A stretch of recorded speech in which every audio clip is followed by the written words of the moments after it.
तो प्राथमिक शिक्षा का मतलब हो गया कि जिसको आप प्राथमिक विद्यालय कहते हैं उसमें आने वाले विद्यार्थी के दिल दिमाग का कोई स्तर है? वो क्या स्तर है? इसलिए सबसे पहले माता प्रथम गुरु। समाज के शैक्षिक आयाम को दुरुस्त करना है तो स्टार्ट विद माता प्रथम गुरु। उसके बाद प्राथमिक शिक्षा आएगी। तो प्राथमिक शिक्षा कैसी होनी चाहिए का जवाब कोई एक सा नहीं हो सकता। आज आप बैठेंगे तो एक प्रकार से सोचेंगे, 20 साल पहले बैठते तो दूसरे प्रकार से सोचते, और 20 साल बाद बैठेंगे तो और तीसरे प्रकार से सोचते। कारण क्या है?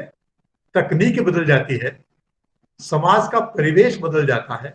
तो आज का जो विद्यार्थी है, आज का बच्चा घर में पला पलता है, जो टीवी से खेलता है, जो मोबाइल फोन को इस तरह से यूज करता है, उसके सारा नॉलेज तो उसके हाथ में है।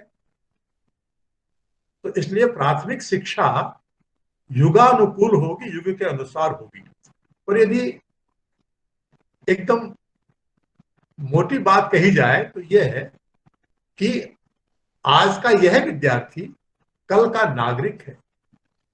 तो नागरिक होने के लिए प्राथमिक रूप से क्या बातें चाहिए उसको? वह वोटर बनने वाला है, वह करदाता बनने वाला है, वह उपभोक्ता बनने वाला है। तो इसे कम से कम वोट किसे कहते हैं, कर किसे कहते हैं, उत्पादन किसे कहते हैं, इसके लिए उबाऊ किताबें नहीं चाहिए, ऐसी कहानियां चाहिए जो वोट को व्याख्यात करे, ऐसी कविता चाहिए जो टैक्स को व्याख्यात करे, ऐसा नाटिका चाहिए जो उपभोक्ता को व्याख्यात करे।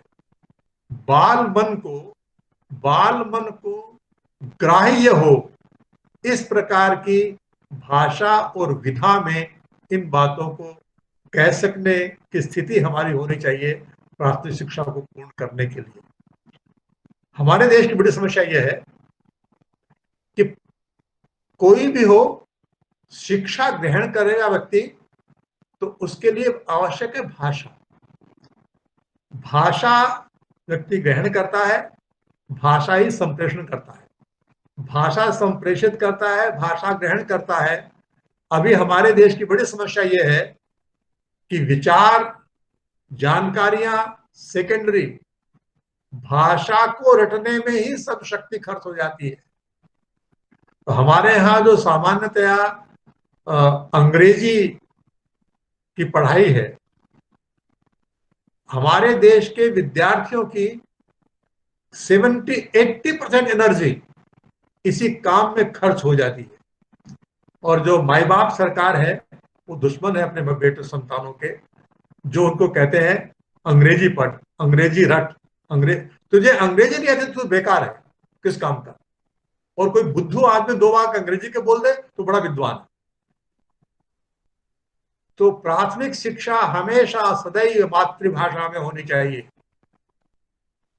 मातृभाषा में व्यक्ति सोचता है, चिंतन करता है, मनन करता है।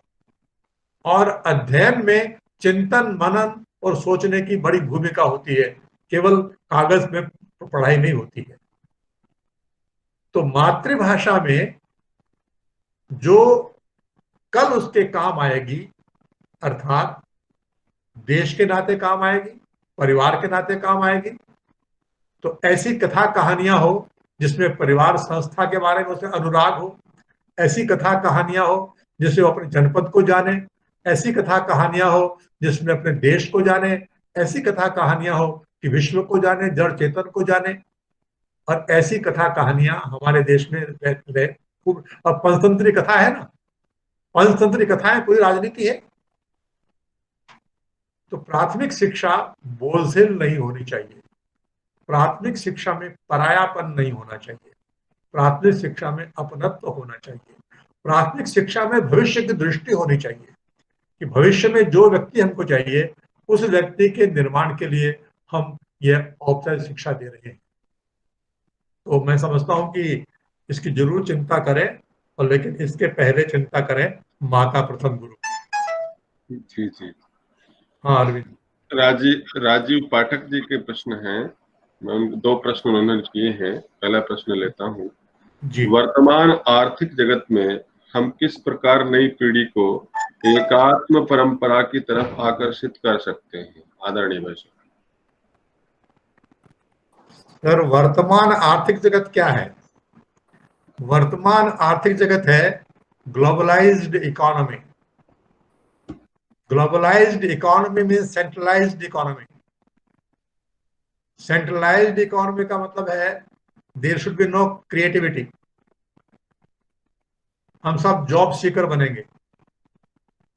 तो वर्तमान आर्थिक जगत तो आपकी एकात्मता को तोड़ने वाला है, वह आपकी एकात्मता को साधने वाला है नहीं। इसलिए आप दोनों में से एक तय कीजिए कि आपको एकात्म परंपरा चाहिए कि आपको वर्तमान आर्थिक जगत चाहिए। एकात्म परंपरा के लिए आपको वर्तमान आर्थिक जगत को बदलना पड़ेगा, परिवर्तन करना पड़ेगा। और कितना होगा कितना नहीं होगा मुझे पता नहीं है, पर अभी अभी जो एक नई बात सरकार ने भी कही है, समाज के देश दोहराई है, और वो ये है कि कोरोना का संदेश है आत्मनिर्भरता। तो आत्मनिर्भर होने के लिए आपको स्वदेशी होना होगा। स्वदेशी होने के लिए आपको डिसेंट्रलाइज होना होगा। डिसेंट्रलाइज होने के लिए आपको हर व्यक्ति की कर्मशीलता को पहचानना पड़ेगा। इसलिए अपनी जो आर्थिक व्यवस्था है, जो आर्थिक जगत है, उसको बदलना होगा। और आज जो सो कॉल्ड ग्लोबलाइज्ड इकोनॉमी है, उसकी जगह स्वदेशी अर्थव्यवस्था, उसकी स्थापना करने की होगी। जितने हम स्वदेशी के अनुकूल होंगे उतनी ही हम एकात्मता को पुष्ट करेंगे। जितना हम विदेशी से ड्रैग्ड होंगे उतना ही हमको हमारी एकात्मता आहत होगी। Yes sir. हाँ, राजीव जी का दूसरा प्रश्न है। हम भाई अपनी। साहब, त्रिलोचन जी, भाई साहब, जी भाई सर। 9:40 हो रहा है। एक बार भाई साहब से पूछ लिया जाए कि कितना समय है, क्योंकि प्रश्न ज्यादा है आपके पास। भाई साहब, आपने 8:30 9:30 का समय दिया था और अभी 9:40 हो चुका है, तो क्या आगे आपका क्या निर्देश है? हम लोग कितनी कितने और देर सवाल पे बचे प्रश्न हैं? करें? अभी भाई साहब त्रिलोचन 5 प्रश्न बचे हैं। मैं तो खुद रिपीट रिपीट है ये आपके लोग पुरस्कार वगैरह के। जी जी। जल्दी पूरा पूरा पूरा करते हैं, पूरा जल्दी करते हैं। ठीक तो है मैं सर। जरा प्रश्न को संक्षेप में दूंगा। जी ठीक जी है जी। सर। जी, आगे बढ़िए। राजीव पाठक जी का दूसरा प्रश्न लेता हूं मैं। हम अपनी संस्कृति, जिसमें भाषा, संस्कृत, सभ्यता सभी विद्यमान है, हम इन सब को एक आर्थिक परिप्रेक्ष्य में कैसे संयोजित कर एक्ट हैं? इस संबंध में स्वामी विवेकानंद जी का भी कथन है कि पुरातन का आधुनिकीकरण और आधुनिकीकरण का राष्ट्रीयकरण, किंतु इसकी रूपरेखा क्या हो सकती है, आदरणीय भाई साहब? राजीव जी, इसकी रूपरेखा किसी के पास भी नहीं है। आज आप बना दोगे तो कल कालबाह्य हो जाएगी। कल की जो बनी पड़ी है वो आज कालबाह्य है। इसलिए जिस समय जिसको यह करना है वह इस रूपरेखा को स्वयं बनाएगा, स्वयं गढ़ेगा। कोई बनी बनाई रूपरेखाएं नहीं है। आपने तो कह दिया कि हमारी भाषा में संस्कृति और सभ्यता सब विद्यमान है। ये कितने लोग महसूस करते हैं कि है? और यदि वो है तो उसको आज की भाषा में किस प्रकार व्यक्त कर सकते हैं? इसलिए मुझे लगता है कि केवल आर्थिक परिप्रेक्ष्य नहीं, समग्रता के परिप्रेक्ष्य में अपनी सभ्यता और संस्कृति को रिफ्लेक्ट करना पड़ेगा। आपको मालूम है कि दीनदयाल जी ने कहा, मैं राजनीति के लिए नहीं हूं, राजनीति में संस्कृति का राजदूत हूं। तो भारत की राजनीति में संस्कृति रिफ्लेक्ट हो, भारत की अर्थनीति में संस्कृति रिफ्लेक्ट हो, भारत की शिक्षा नीति में संस्कृति रिफ्लेक्ट हो। इसलिए हर क्षेत्र का समुचित अनुसंधान करते रहना चाहिए हमेशा, तो अच्छा रहेगा। तत्काल आप जहां रहते हैं वहां वह कैसे हो, इसका अनुसंधान आप खुद ही कीजिए। आप कहीं खोजते फिरोगे तो कहीं मिलेगा नहीं।